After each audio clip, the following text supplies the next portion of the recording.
Why do I do this to myself? No, seriously. Why do I do this to myself?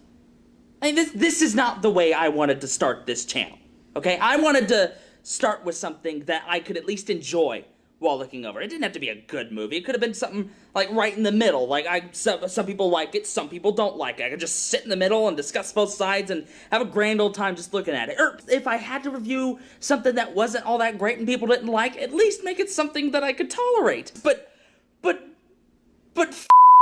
seriously? An Emoji movie? Are you serious? Now, I know what you're probably thinking already. Oh, how original. Everybody's already done this video already. And you're right. Everyone has done this video already. I'm not even going to be the last person to do it. But you know what? I sat through this. I didn't spend any money on it. Someone paid my ticket. God forbid I actually support this project. But I sat down in a theater for an hour and 35 minutes, which is already an hour and 35 minutes too long to be sitting through something like this. And I was tormented and traumatized by the stuff that I saw because Hollywood has become unoriginal and cheap and so much of a sellout they are willing to shovel out anything just to make a quick buck. Well, guess what, Hollywood? I'm on to you. I see what you're trying to do, and I'm not gonna slide one bit, cause you know why? You know why? You made me sit through the Emoji movie. You made me sit through, by far, one of the most horrible movies I have ever seen in my entire life. You unoriginal I'm so sorry about that. I guess I got a little over-emotional there. So, I guess if there's no more outbursts and anything else, I guess we're gonna get to review the Emoji movie. What ultimately proves to be the true example of why Sony should never make a movie by their own hands, the film goes out of its way to be annoying, pandering, and just downright aggravating to anyone who ends up seeing it. And we're not gonna get anywhere just by complaining about it, so let's take a look. The movie opens explaining how there's a virtual world that's designed to assist and entertain the user, and that their only purpose in life is to assist the user. Emojis, apparently, are all programmed to have one emotion their entire life, and are to continually act out that emotion their entire life because that is their only purpose.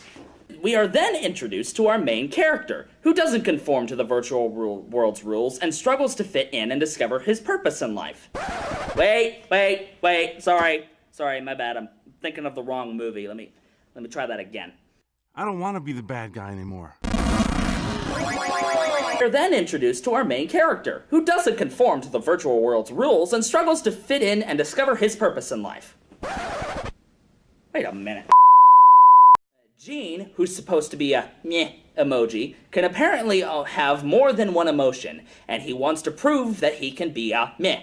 But on his first day on the phone, Alex, the user, decides to send him a text to a girl he likes, Addison. He panics and ends up making the wrong face, causing the whole phone to be put in jeopardy. This leads to Smiler, the film's antagonist, to assemble the board and vote on what to do with this malfunction. So, how'd it go, Gavel? Hey, Lightbulb, tell me what's going on in there. What? Poop! What is it? Tell me true. What happened? I know it was an accident. We all have accidents. You're so soft, Poop. Not too soft, I hope. Are you kidding me? That's the best you could write him? You have Patrick Stewart, and that's the best you can write with his character? Don't get me wrong. Like, I could totally understand if this was a one-time fluke, if this is just the only opportunity they use it, but no. Every single line that comes from this character is related to a poop joke. And yes, I've also heard the argument, well, it's Patrick Stewart, so the performance has got to be good, right? Well, yeah, I totally agree with you there. In fact, you could say that for most of the characters in the movie. The performances aren't actually that bad most of the time. You can tell that some of them are actually doing their best to make the performances as good as possible. But the performances do not matter if your characters are both figuratively, and in one case, literally, total shit. Who's gonna be fully invested in someone that constantly makes poop jokes, regardless of if they're being played by Patrick Stewart.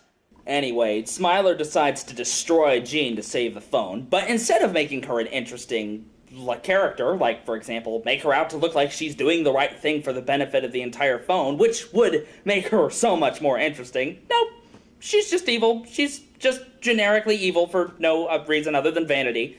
But Jean escapes with the help of the comic relief, who goes by the name of Hand. He leads him to the lounge where the emojis who never get used hang out. I don't get it. How is it funny? Wait a second. Who interrupted my voiceover? Me? Oh, right, I forgot. I have a representation of the kids who go to these movies over here in the corner. Oh, I didn't want to come. I thought this movie was stupid. Honestly, I don't even think the writers know. Like, there are plenty of emojis in this room that could be used to their full potential if done correctly, but they really don't do anything with a lot of them. Even the eggplant emoji was never used to its full potential, which, believe me, there's plenty to go off of for that one. I don't get it. What can an eggplant be used for? Get back to me about 10 years. Okay. But anyways, Han leads Jean outside of Textopolis, which, yes, I know, that's a stupid name for a city, but I'm not gonna stick on that. I've got more important things to focus on. And into the rest of the phone, into a pirated app where they may be able to find a hacker that can make Jean into a Met, and goes by the name of Wildstyle. Wait, sorry, damn it, wrong movie again, son of a... That is literally the dumbest thing I've ever heard. And who goes by the name of Jailbreak. But the servo bots find them and chase them across the phone, leading them into... Oh boy, here we go. Where am I? Candy Crush. This brings me to another issue with the movie. Advertisement. This movie is absolutely plagued with them. We've got to distract the bot. I've got an idea.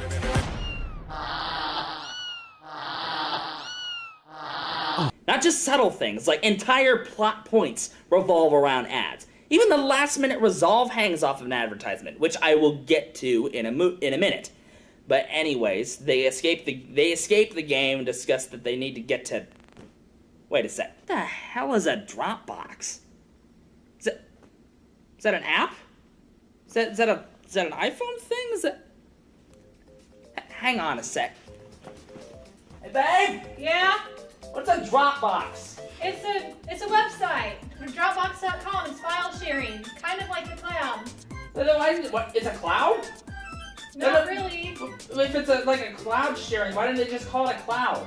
Because Dropbox came first. Is this another ad? Is this what I'm not familiar with? It's confusing me. It's not an ad, babe. You're overreacting. I'm confused. They go through another app, which is a plug for the Just Dance series, which means it's time for the arbitrary dance sequence in the movie. We're gonna have to dance our way out. Everybody can dance. See? Can't... Hey, give me that back. You can't catch me. 1 minute, 37 seconds later. Come on, I need that back to finish the review. Why? Because I know the sooner we can finish the review, the sooner we can be done with the movie. Fine. Get that here.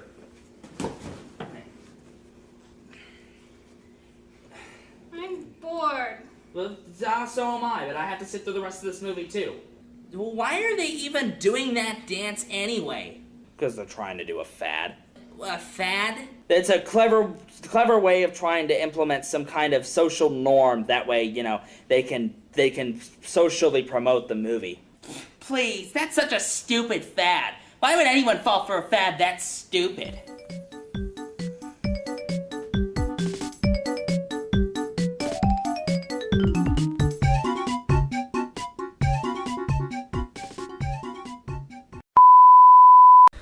Hate to cut your enjoyment of my suffering so soon, but this video was way too big for one episode. Part 2 will be released soon. In the meantime, be sure to subscribe and share this video. I'm the Dogmatic Director, and I'll see you next time.